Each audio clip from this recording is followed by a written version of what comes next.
Welcome to Learning with Philemon. In this video, we will be looking at isotopes. In the atomic structure video, we saw that we can use the mass number and atomic number to determine the number of protons, electrons, and neutrons in an atom. Looking at the periodic table, it may seem that all atoms of an element found in nature have the same number of neutrons.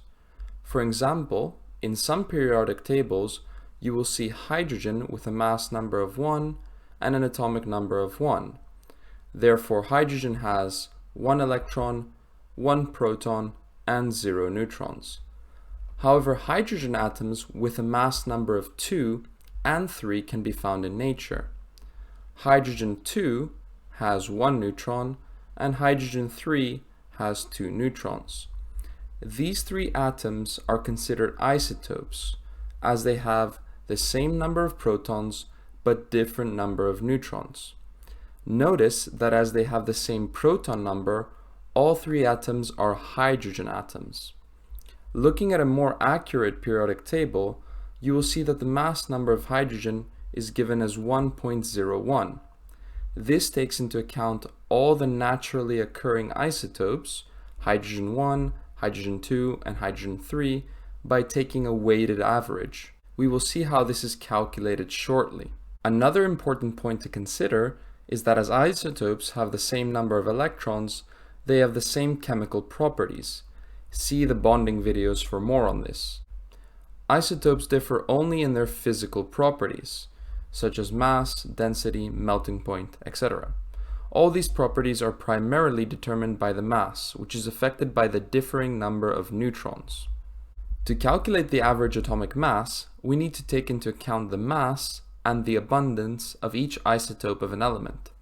Of all naturally occurring magnesium isotopes, 78.99% have an atomic mass of 24, 10% have an atomic mass of 25, and 11.01% have an atomic mass of 26. Substituting the values into this equation, where m is mass, A is abundance, and 1, 2, and 3 refer to the three different isotopes, we get the following calculation.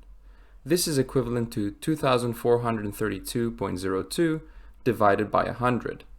So the atomic mass of magnesium is 24.32 grams per mole to 4 significant figures. This unit will be explained in the stoichiometry playlist. This value of 24.32 will be found in more accurate periodic tables. Note that you can use this formula if you have 2 isotopes or more than 3. You simply reduce or increase the number of terms. In some GCSE questions or IB questions, you are asked to calculate the percentage abundance of the elements. This question asks, rubidium has 2 naturally occurring isotopes, rubidium-85 and rubidium-87. The atomic mass is 85.56 grams per mole. Calculate the percentage abundance of each isotope. We can use the equation used previously. However, now the abundance is unknown. We set the abundance as X for rubidium-85 and 100 minus X for rubidium-87, as the percentages must add up to 100. Substituting in the values and the unknowns, we get the following. Multiplying both sides by 100, we get 8,556 on the left-hand side. Multiplying 87 by the terms in the parentheses, we get 8,700 minus 87x. Solving for x, we get 72. For rubidium-87, we have 100 minus x, which is equal to 28. Therefore, 72% of rubidium atoms have an atomic mass of 85, and 28% have an atomic mass of 87. I hope that you found this video informative. Check out my previous videos on atomic structure in the playlist. Please subscribe to my YouTube channel to get notified of new content coming out. Stay curious.